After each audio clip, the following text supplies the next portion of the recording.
اور یہ حقیقت بات ہے میرے بھائیوں، اس امت میں سیدنا ابوبکر صدیق رضی اللہ تعالیٰ عنہ کی مبارک ذات نبی صلی اللہ علیہ وآلہ وسلم کے ساتھ اور اللہ کے ساتھ کمٹمنٹ کی ایک اعلیٰ ترین مثال ہے۔ صحیح بخاری میں حدیث ہے، نبی صلی اللہ علیہ وآلہ وسلم نے فرمایا، مجھ پہ مال اور وقت کے اعتبار سے تمام مخلوق میں سب سے زیادہ احسان ابوبکر کے ہیں۔ دو ہی چیزیں ہو سکتی ہیں نا، یا آپ کسی کو اپنا مال دے سکتے ہیں یا وقت زندگی، آپ بھی وقت دے کے یہاں بیٹھے ہوئے، یا مال خرچ کریں گے یا وقت۔ ایون جو مال بھی آپ خرچ کر رہے ہیں وہ بھی وقت ہی ہوتا ہے، کیونکہ وقت لگا کے آپ نے مال کمایا ہوتا ہے۔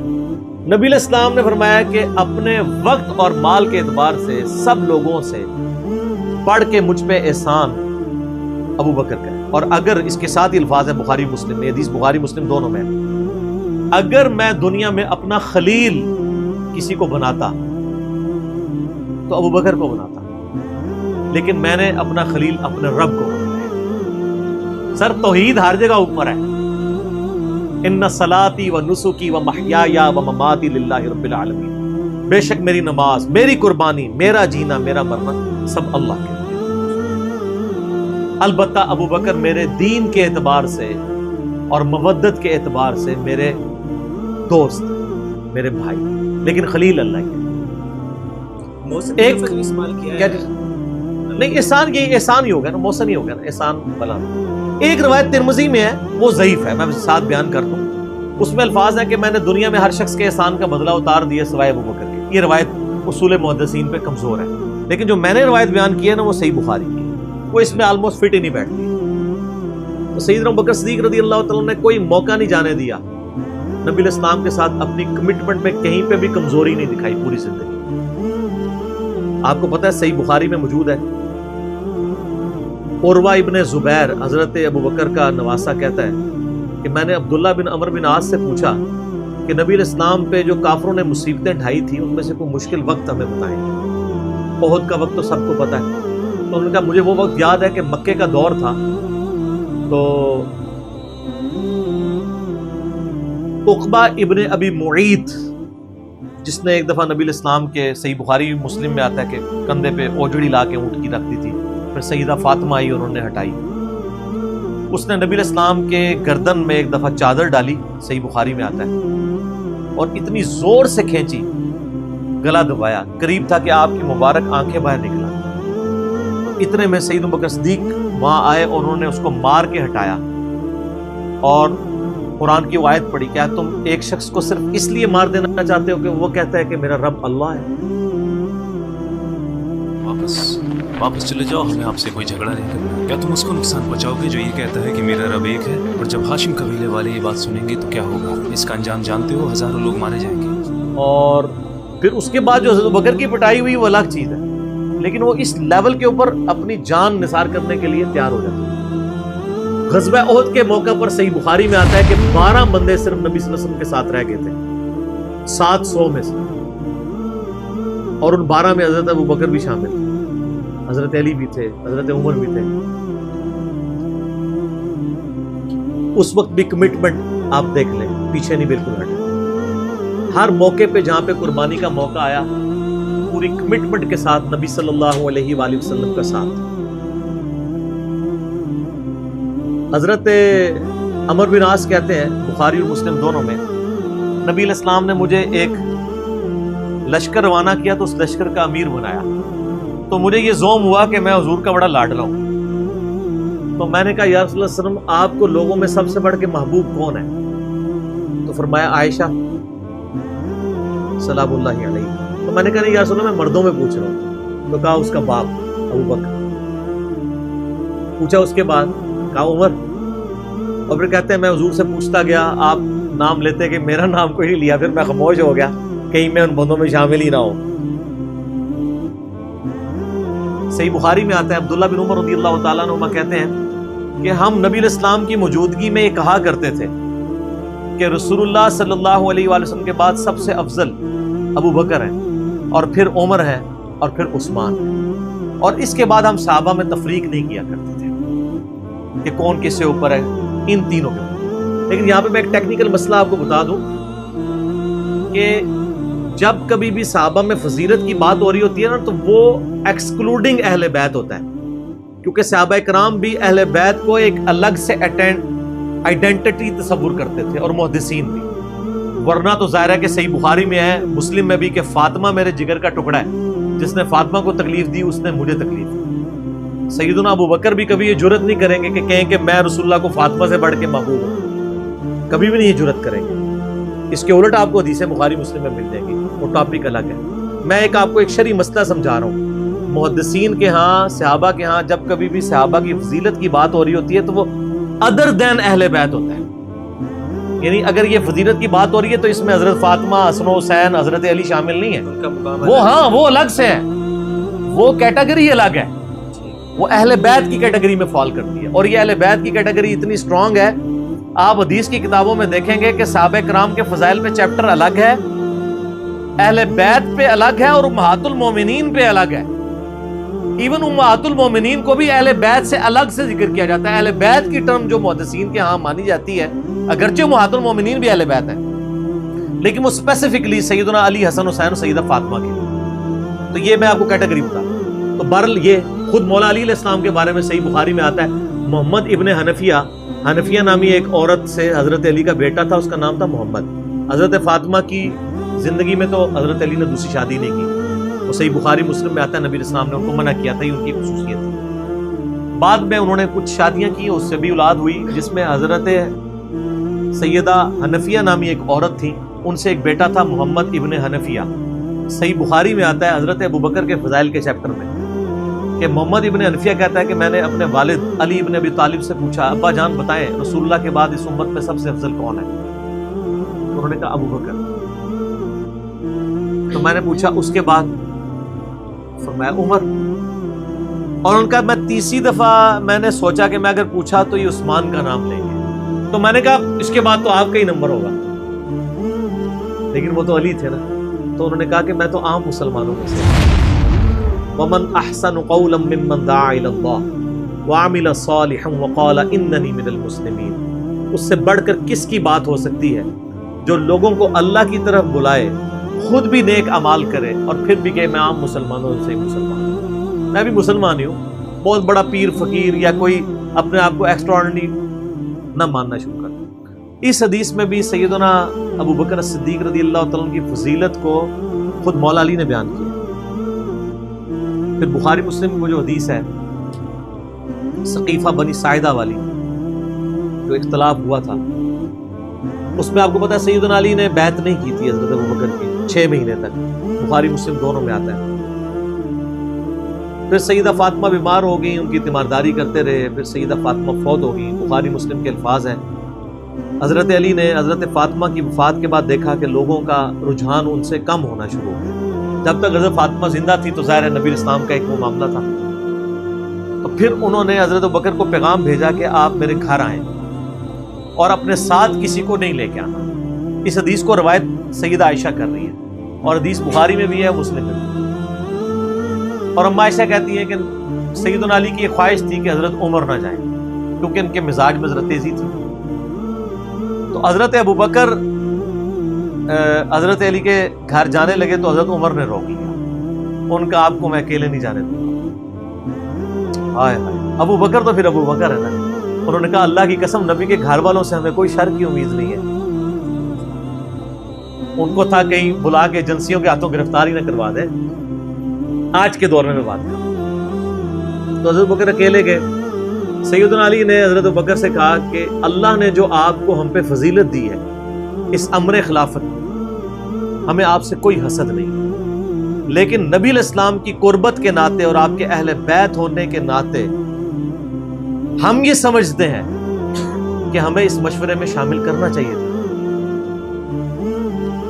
تو سیدنا ابوبکر نے رونا شروع کر دیا۔ رونے کا مطلب یہ تھا کہ انہوں نے اس چیز کو ایکسیپٹ کیا کہ یہ ٹیکنیکلی مسئلہ مس ہینڈل ہوا ہے، لیکن وہ کیوں ہوا وہ میں نے پورا 3 گھنٹے کا لیکچر ریکارڈ کروایا۔ مسئلہ 55B، وصی رسول کون ہے اور حدیث قرطاس کا تحقیقی جائزہ۔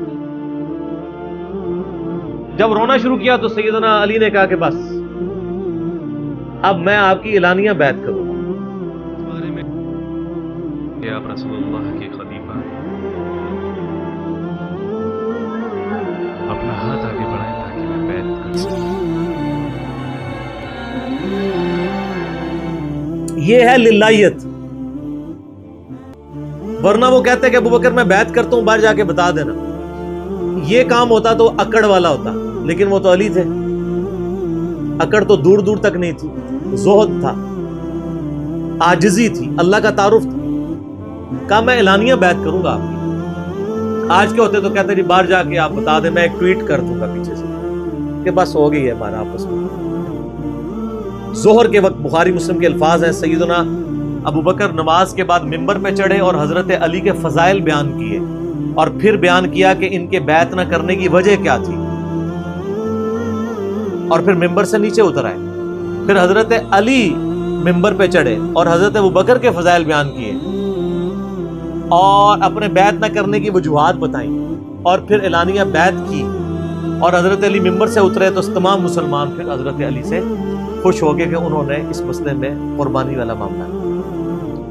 تو یہ بھی ایک موقع تھا. اس میں الفاظ ہیں کہ حضرت ابوبکر کہتے ہیں اللہ کی قسم حضرت علی سے روتے ہوئے کہ مجھے نبی کے گھر والے اپنے گھر والوں سے بڑھ کے عزیز ہیں.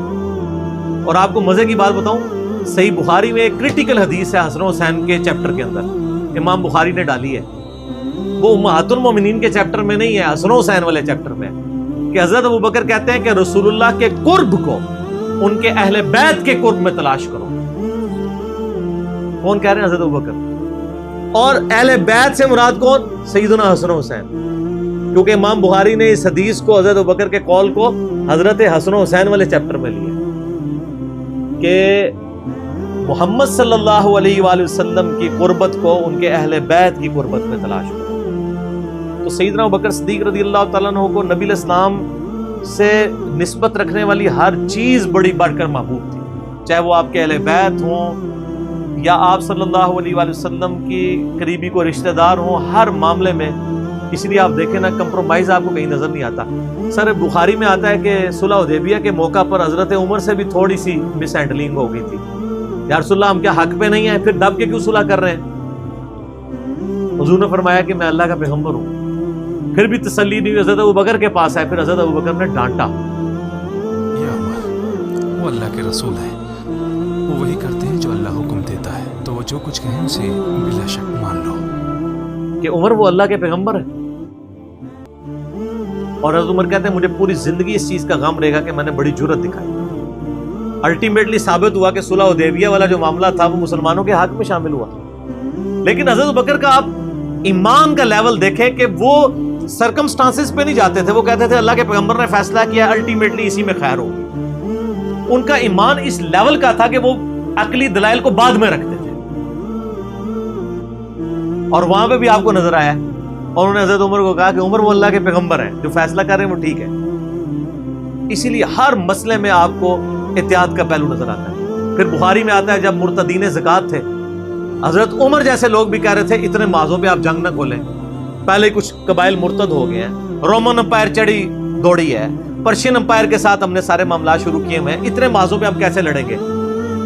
تو سیدنا ابوبکر نے کیا کہا تھا؟ اللہ کی قسم کو رسول اللہ کے زمانے میں جانور دیتا تھا اور اس کے ساتھ ایک رسی بھی دیتا تھا، اور اب نہیں دے گا نا، میں اس کے خلاف بھی قتال کروں گا، اکیلا مجھے کرنا پڑے. جس طرح نماز اللہ کا حق ہے، اسی طریقے سے زکوٰۃ بھی اللہ کا حق ہے. جو نماز اور زکوٰۃ میں فرق کرے گا میں اس کے خلاف قتال کروں گا. وہ ریٹ آف دی گورنمنٹ کو چیلنج کر رہا ہے. زکوٰۃ مال میں سے حق ہے، اور واللہ جس نے بھی نماز اور زکوٰۃ میں فرق کیا تو میں اس سے قتال کروں گا. اور جو حصہ وہ رسول اللہ کو دیا کرتے تھے اگر اس میں کمی آئی میں پھر بھی ان سے قتال کروں گا. اور اگر انہوں نے معاشرے سے غداری کر. حضرت عمر کے الفاظ ہیں بخاری میں کہ اللہ تعالیٰ نے ابوبکر کا سینہ کھول دیا تھا اس مسئلے میں، اور ابوبکر کی باتیں سن کے ہمارا سینہ بھی کھل گیا. حالانکہ پورے صحابہ ایک طرف کھڑے تھے، ابوبکر ایک طرف کھڑے ہوئے تھے. ان کی جو نبی علیہ السلام سے کمٹمنٹ تھی نا، وہ ان کو ہٹنے نہیں دیتی تھی. صحیح بخاری میں آتا ہے، آپ کو پتہ ہے لشکر اسامہ کے اوپر بڑے بڑے صحابہ نے اعتراض کیا کہ یہ اسامہ تو کل کا بچہ ہے، 15-16 سال کا، اتنے سینئر صحابہ اس کے انڈر لگا دیے ہیں. نبی علیہ السلام نے وفات کی وصیت کی تھی کہ لشکر اسامہ بھیجنا ہے اور رومن امپائر، کیونکہ انہی کے باپ شہید ہوئے تھے نا، زید ابن حارثہ غزوہ موتا کے اندر. اب جب وفات نبی علیہ السلام کی وفات ہوئی تو پھر لوگوں کو آ کے لوگ مشورے دے رہے ہیں حضرت ابوبکر کو کہ اب تو آپ نے ڈیسیژن کرنا ہے تو اسامہ کو چینج کر دیں. ہائے ہائے. انہوں نے کہا میں اسامہ کو, جس کو نبی علیہ السلام نے امیر مقرر کیا, میں اس کو چینج کروں؟ یہ ہو بھی نہیں سکتا. یہ ان کی کمٹمنٹ کا لیول تھا. تراویح کی جماعت نہیں شروع کرائی, سر کمٹمنٹ کا لیول دیکھیں. بھئی نبی علیہ السلام نے نہیں کرائی, میں نے بھی نہیں کرانی. حضرت عمر نے بھی 3 سال نہیں کی, بعد میں کروائی, لیکن اس میں ساتھ ہی انہوں نے, صحیح بخاری میں موجود ہے کہ اس سے افضل یہ ہے کہ جو رات کے آخری پہر میں اٹھ کے کوئی گھر میں نماز پڑھ لے. یہ صرف جواز کی حد تک تھا. لیکن حضرت ابوبکر کی اطاعت کا لیول آپ دیکھیں, انہوں نے تراویح کی جماعت بھی نہیں شروع کروائی کہ نبی علیہ السلام نے نہیں کروائی, میں کیوں کرواؤں. بخاری میں الفاظ ہیں, اما عائشہ کہتی ہیں نبی علیہ السلام نے جب وہ ڈانٹ دیا تھا نا اور کہا تھا گھروں میں نماز پڑھو, تو معاملہ اسی طرح ہی رہا. پھر حضرت ابوبکر نے بھی پوری زندگی کسی کو تراویح پہ نہیں ابھارا, سب لوگ اپنی اپنی پڑھتے تھے. حضرت عمر کے بھی 3 سال گزرے. میں آپ کو یہ بتانا چاہ رہا ہوں کہ حضرت ابوبکر کسی معاملے میں رسول اللہ صلی اللہ علیہ وسلم کو کراس نہیں کرتے تھے. میری اپنی زندگی کا نچوڑ ہے, آپ اختلاف بھی کر سکتے ہیں. میں نے علمی دلائل کے ساتھ یہ چیز لرن کی ہے کہ خلفائے راشدین میں 2 بندے ایسے ہیں جنہوں نے کسی جگہ ایک رتی برابر بھی رسول اللہ صلی اللہ علیہ وسلم سے ہٹنے کی کوشش نہیں کی ہے. ایک حضرت ابوبکر اور دوسرے حضرت علی. حضرت عمر اور عثمان کی زندگی میں آپ کو کئی واقعات ایسے ملیں گے کہ انہوں نے اجتہاداً کچھ ایسے کام کیے ہیں جو بعد میں ان کو ریورس کرنے پڑے ہیں. انہوں نے اپنے اجتہاد سے کیے, ان کا معاملہ اللہ کے سپرد. لیکن حضرت ابوبکر اور حضرت علی جو تھے, یہ 2 پرسنالٹیز ایسی تھیں کہ ان میں جو سنت کو فالو کرنے کی کمٹمنٹ تھی نا, وہ ایسی تھی کہ وہ اپنی عقل کو دوسرے نمبر پہ رکھتے تھے. ابو داؤد میں حدیث نہیں ہے, حضرت علی کہتے ہیں اگر عقل پہ ہی جانا ہوتا نا تو میں پاؤں کے نیچے کا مسا رکھتا موزوں پہ, کیونکہ وہ گندا تو وہ ہوتا ہے ایسا, لیکن سنت کہتی ہے اوپر, کہتا اوپر پہ. حجت متو ایون صحیح بخاری میں آتا ہے جب قرآن جمع کرنے کی باری آئی تو کس نے مخالفت کی؟ حضرت ابوبکر نے. میں وہ کام کیوں کروں جو رسول اللہ نے نہیں کیا. پھر صحابہ سے ڈیبیٹ ہوئی, الٹیمیٹلی حضرت ابوبکر صدیق قائل ہوئے. ان کا پہلا جواب ہمیشہ ہوتا تھا نا, نبی نے نہیں کیا, نہیں کرنا. اب میرے ساتھ بحث کرو, قائل ہوں گا اور دیکھوں گا کیا رسول اللہ کی منشا اس میں شامل تھی تو میں ایگری کروں گا, ادروائز نہیں. اسی وجہ سے حجت تمتع پہ پابندی نہیں لگائی. حضرت عمر نے لگائی, بعد میں ریورس کرنی پڑی. حضرت عثمان نے بھی لگائی, پھر ریورس کرنی پڑی. صحیح بخاری میں آتا ہے حضرت علی نے مخالفت کی. لیکن حضرت بکر کی زندگی میں آپ کو سنت کے ساتھ کمٹمنٹ کا یہ لیول ملے گا, کبھی ان کو کوئی ڈیسیژن ریورس نہیں کرنا پڑا. ان کی نبی علیہ السلام کے ساتھ جو عقیدت تھی نا, اور ہر معاملے میں, حتیٰ کہ صحیح بخاری اور مسلم میں آتا ہے. اور نبی علیہ السلام کا کیا ریگارڈ ہے, بخاری مسلم دونوں میں آتا ہے کہ نبی صلی اللہ علیہ وآلہ وسلم نے, یعنی بیماری کے دن تھے آپ کے, آپ نے فرمایا کہ ابو بکر کو میری جگہ نماز پڑھائے. تو حضرت عائشہ کہتی ہیں کہ میں نے کہا یا رسول اللہ صلی اللہ علیہ وسلم, میرے باپ جو ہیں رقیق القلب ہیں, آپ کی جگہ مصلی پہ کھڑے ہوں گے نا تو وہ برداشت نہیں کر سکیں گے کہ یہ دن بھی دیکھنا پڑا کہ اللہ کے نبی مصلی پہ نہیں آئے اور میں ان کی جگہ کھڑا ہوں, تو نماز نہیں پڑھا پائیں گے. تو آپ فرمایا لا, ابو بکر کو کہو کہ نماز پڑھائیں. پھر انہوں نے ریکویسٹ کی, نبی علیہ السلام اتنے غصے میں آئے. بخاری اور مسلم کے الفاظ ہیں, آپ نے فرمایا تم تو یوسف والیاں ہو. اوئے ہوئے ہوئے, یوسف کو کس نے تنگ کیا تھا؟ زلیخا اور باقی عورتوں نے. کتنی نٹوریس مثال تھی اگر آپ کمپیئر کرنا شروع کریں, بالکل 100% بٹھائیں تو. حضرت یوسف کو تنگ کیا نا, اپنی طرف مائل کرنا چاہتی تھی.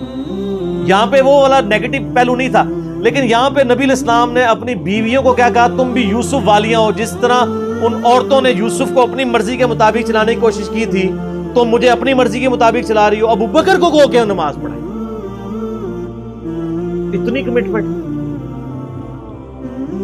پھر انہوں نے نماز پڑھائی. صحیح بخاری میں آتا ہے, اما عائشہ کہتی ہیں حضور اپنی وفات کے دنوں میں کہتے تھے, عائشہ میرا ارادہ ہے میں تیرے بھائی عبد الرحمن بن ابی بکر اور تیرے باپ ابی قحافہ ان کی یعنی کنیت تھی, اس کو بلاؤں اور ان کو میں لکھ دوں.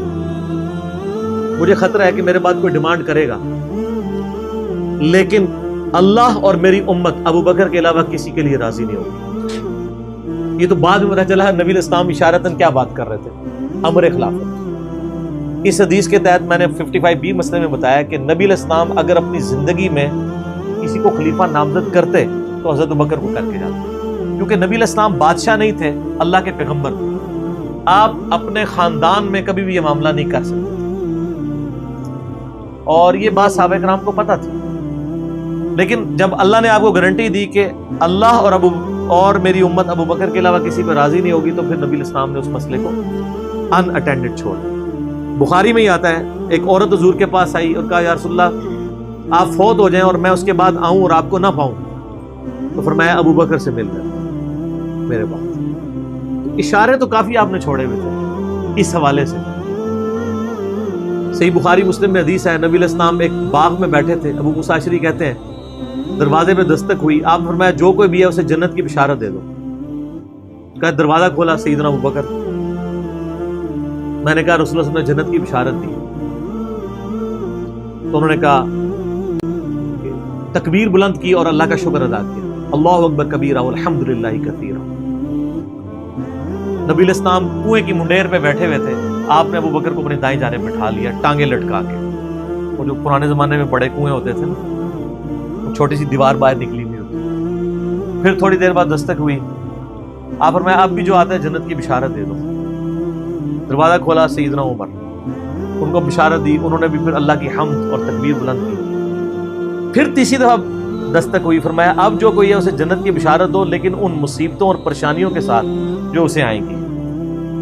دروازہ کھولا تو سیدنا عثمان تھے، انہوں نے اللہ کی حمد بیان کی اور کہا میں اللہ کی پناہ میں آتا ہوں ان فتنوں سے اور پریشانیوں سے جسے مجھے اس کا سامنا کرنا۔ حضرت عمر کو حضور نے بائیں جانب بٹھا لیا، اب دائیں اور بائیں جگہ ختم ہو گئی تھی، تو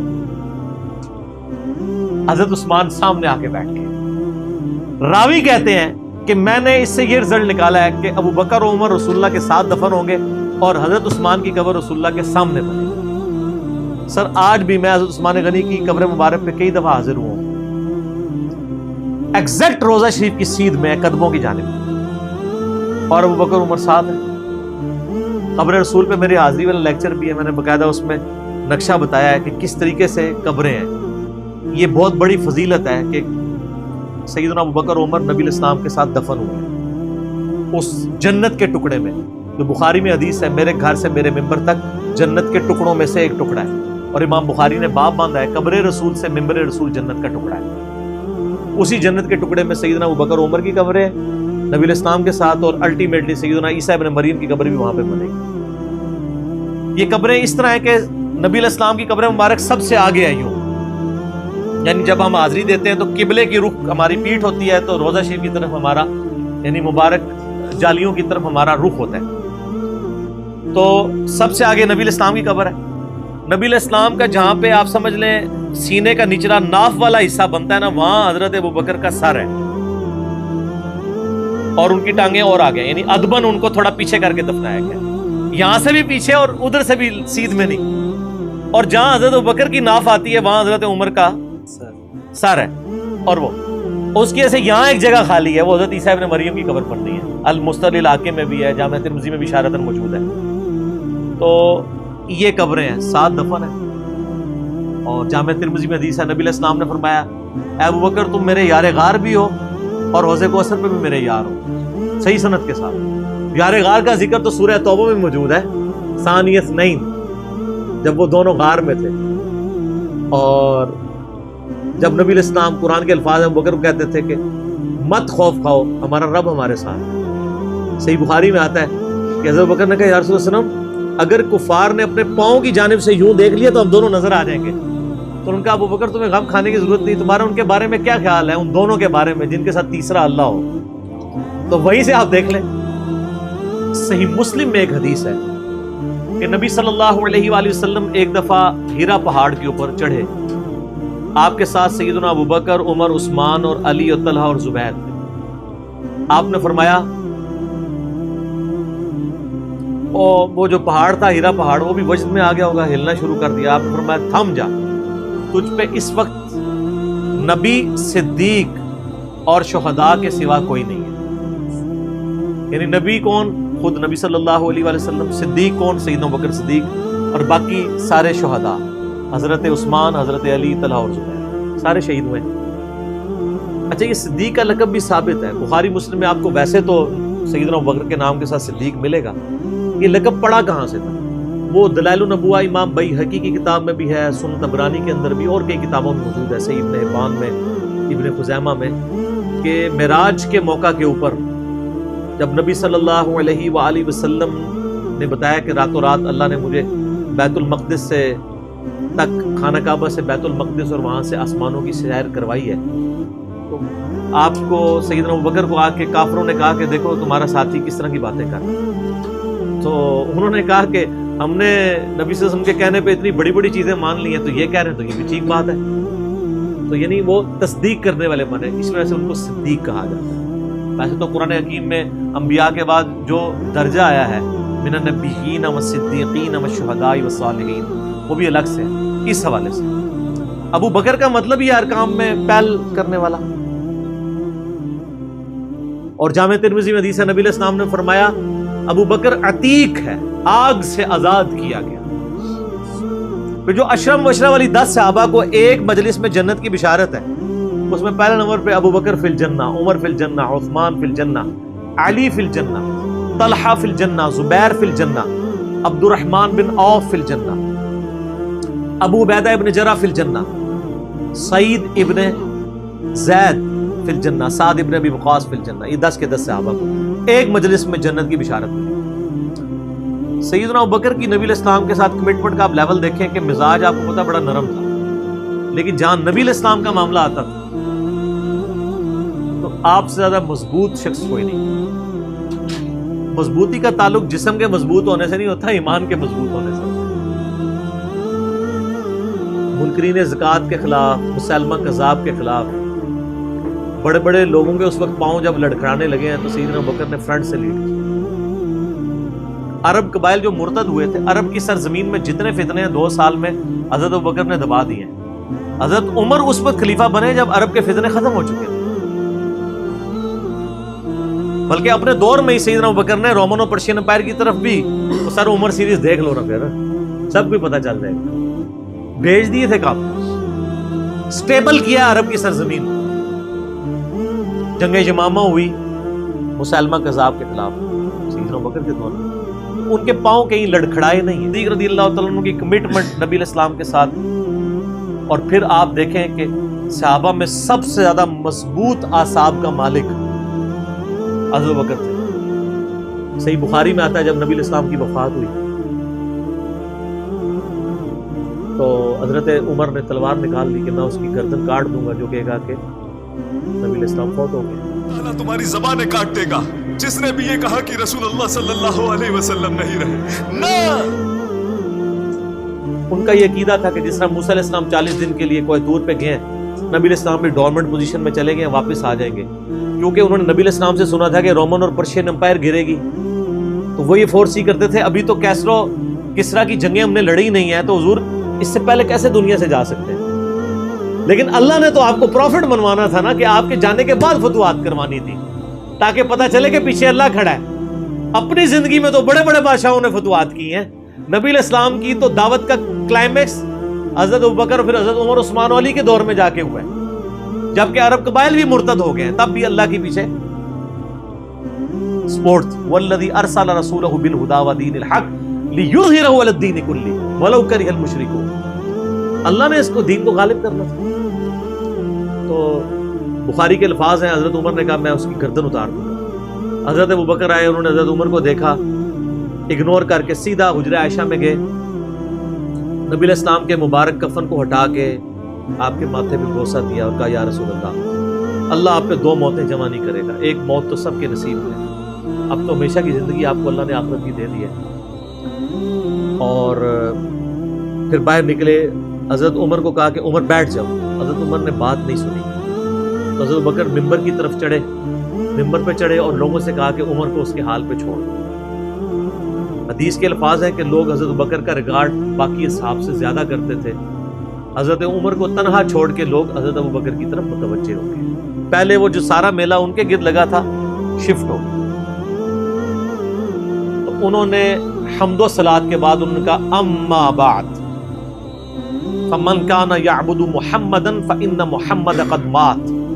فوق عباده أما بعد فإنه من كان يعبد محمد إن محمدا قد مات. سر کلیجے پہ کتنا بڑا پتھر رکھا ہوگا حضرت بکر بھائی جملہ بولتے ہوئے کہ جو محمد کی عبادت کرتا تھا وہ جان لے کے محمد کو موت ہوگی. ومن کان یعبد اللہ، اور جو اللہ کی عبادت کرتا ہے وہ جان لے ان اللہ حی لا یموت، اللہ زندہ ہے، اللہ کو کبھی موت نہیں. أنا يعبد الله الله حي فإن الله حي. کیا توحید کی تعلیمات ہیں. حضور کی میت کے اوپر حضور کے فضائل نہیں بیان ہو رہے، توحید بیان ہو رہی ہے. Point to be noted. کیوں؟ سر پہلے نہیں انسانیت نے رسک لیا. دنیا کا سب سے بڑا شرک ایک پیغمبر کے نام پہ تو کھڑا ہوا ہے، عیسیٰ ابن مریم کے نام پہ. نبی علیہ السلام کو عیسیٰ ابن مریم نہیں اللہ نے بندے دیے. ایسے تربیت یافتہ وہ صحابہ جو کل تک آپ کے وضو کا پانی نیچے نہیں گرنے دے رہے تھے، آج وفات پہ کھڑے ہو کے فرضی خطبہ دے رہے ہیں. جو محمد کی عبادت کرتا تھا جان لو محمد کو موت آ، جو اللہ کی عبادت کرتا تھا جان لو اللہ زندہ ہے. پھر آیت بھی پڑھی، صرف فرضی جملہ نہیں بولا. آپ تو کہہ رہے ہیں شرک ختم ہو گیا، حضرت بکر جب شروع نہیں ہوا تھا اس وقت بھی کہہ رہے تھے کہ نبی علیہ السلام کو کسی نے خدا نہیں بنا. کیونکہ بخاری حدیث ہے، دیکھنا میری شان کو اس طرح بلند نہ کرنا جس طرح عیسیٰ ابن مریم کو لوگوں نے کیا. میں اللہ کا بندہ اور اس کا رسول ہوں، مجھے اللہ کا بندہ اور اس کا رسول ہی کہنا. سر وارفتگی، دیوانگی، عشق کی ساری کیفیت حضور کی وفات کے بعد بالکل چینج ہوگی. صحابہ ہونا تو چاہیے تھا جو وضو کا پانی نہیں گرنے دے رہے تھے جا کے قبر کی مٹی چاٹنا شروع کر دیتے. ایسا نہیں ہوا. وہ تعلیمات کی باؤنڈریز کو کراس نہیں کرتے. تو پھر انہوں نے آیت پڑھی سورہ آل عمران آیت نمبر 144 وما محمد الا رسول قد خلت من قبله الرسل افئن مات او قتل انقلبتم على اعقابكم. محمد تو نہیں مگر ایک رسول ہی، اگر یہ فوت ہو جائیں یا دین جو جنگ میں قتل کر دیے جائیں، شہید ہو جائیں، کیا تم دین سے الٹے قدم پھر جاؤ؟ جو کوئی دین سے الٹے قدم پھیرے گا اللہ کا کوئی نقصان نہیں کرے گا اور اللہ ثابت قدم رہنے والوں کو جزا دے گا. پھر سورہ الزمر کی آیت نمبر 30 پڑھی انک میت وانہم میتون. اے نبی تمہیں بھی مرنا ہے اور ان کو بھی موت آنی ہے تمہارے مخالفین. پھر تم اللہ کے حضور جھگڑو گے، اللہ تمہارا فیصلہ کرے گا. یہ سیدنا ابوبکر کی حضور کی وفات کے وقت استقامت. پھر جھگڑا کھڑا ہو گیا حضور کو دفنانا